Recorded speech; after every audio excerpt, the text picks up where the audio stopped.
नमस्कार दोस्तों, मैं हूं राजदीप तोमर और आपने देखना प्रारंभ कर दिया है TV30India.com। कोरोना महामारी के इस दौर में हम आप तक सही और सटीक सूचनाएं पहुंचाने का कार्य कर रहे हैं और इसी को आगे बढ़ाते हुए आज हम आपके बीच में लेकर आ रहे हैं एम्स के डॉक्टर पुनीत मिश्रा को। इस बातचीत के दौरान हमारे सहयोगी मोहन कुमार भी हमारे साथ जुड़ेंगे दिल्ली से डॉक्टर पुनीत मिश्रा जी। डॉक्टर पुनीत मिश्रा जी से बातचीत के लिए हमारे साथ मौजूद हैं हमारे सहयोगी मोहन कुमार जी, और जो कि सीधे संवाद करेंगे डॉक्टर पुनीत मिश्रा जी से, जो कि इस समय दिल्ली में हैं। तो आइए बातचीत करते हैं। मोहन जी, आप डॉक्टर पुनीत मिश्रा जी से अब शुरुआत कीजिए अपनी बातचीत की और हमारे दर्शकों तक पहुंचाइए वो पूरी जानकारी जो कोरोना से जुड़ी हुई है। मिश्रा जी, आपका स्वागत है। Thank you.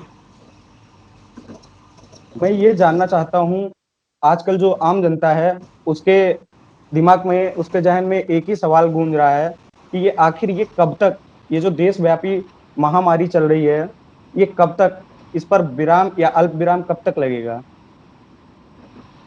देखिए, अभी ये कह पाना बहुत ही मुश्किल काम है कि कब तक इस पे विराम लगेगा या विराम रहेगा।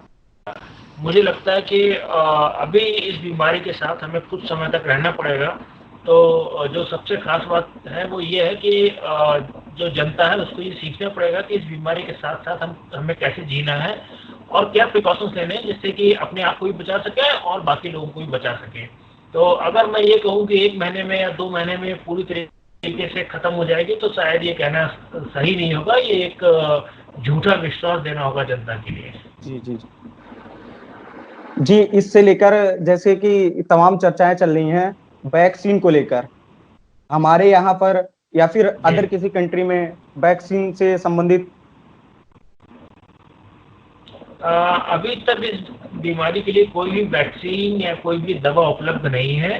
हालांकि बहुत सारी रिसर्च चल रही है। दुनिया के सभी जो कंट्रीज हैं उनमें करीब करीब वैक्सीन का विकसित देशों में कार्य चल रहा है। भारत में भी इस कार्य को बहुत तेजी के साथ किया जा रहा है, लेकिन अभी तक कोई भी ऐसा परिणाम नहीं है जिसपे हम ये कह सकें कि अगले 1 महीने या 2 महीने में हमारे पास वैक्सीन उपलब्ध होगी। जो बहुत अच्छे, अगर मैं आंकड़े कहता हूँ और अगर मैं इस पे रहूँ कि शायद बहुत जल्दी आएगी, तभी भी मुझे लगता है कि 6 महीने से लेकर 12 महीने तक का वक्त लगेगा।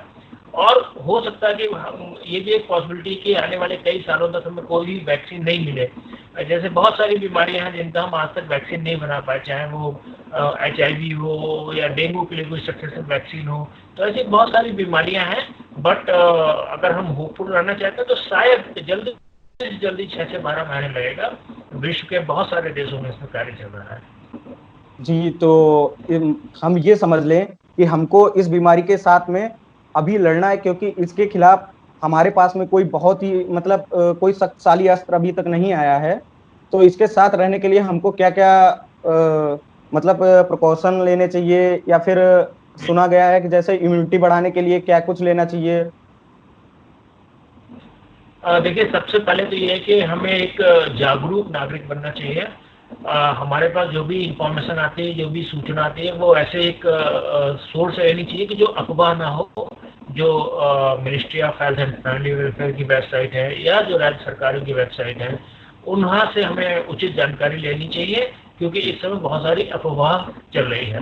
दूसरी चीज कि जब भी हम बाहर निकलते हैं तो हमें सोशल डिस्टेंसिंग का पालन करना है। किसी भी व्यक्ति से हमें कम 1 मीटर की दूरी बना के रखनी है। घर से बाहर निकले तो जो भी मास्क है उसका उपयोग जरूर करें, क्योंकि मास्क का उपयोग अगर आप करेंगे तो इस बीमारी को दूसरे लोगों को देने से बचेंगे। जो तीसरी चीज आती है इसमें, वो ये आती है कि जब भी आप बाहर से आते हैं तो अपने हाथ जरूर धोएं साबुन से, बहुत अच्छी तरीके से, 20 सेकंड तक। अगर साबुन और पानी उपलब्ध नहीं है तो अल्कोहल बेस्ड जो सैनिटाइजर्स है उससे धो सकते हैं हाथों को।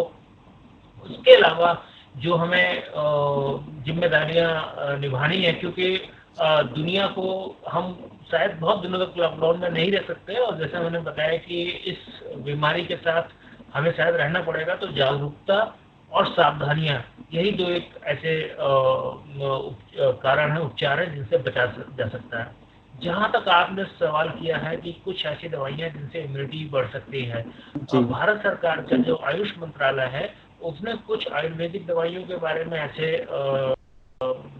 सुझाव दिए हैं और कुछ योगासन है जैसे प्राणायाम वगैरह है जिससे कि आपकी इम्यूनिटी अच्छी रह सके। अभी बताया जाता है कि कुछ चीजें हैं, तुलसी है, हल्दी है, इनके उपयोग से भी इम्यूनिटी अच्छी रह सकती है, लेकिन ये कितना बचा सकते हैं उसके बारे में मैं नहीं जानता हूँ।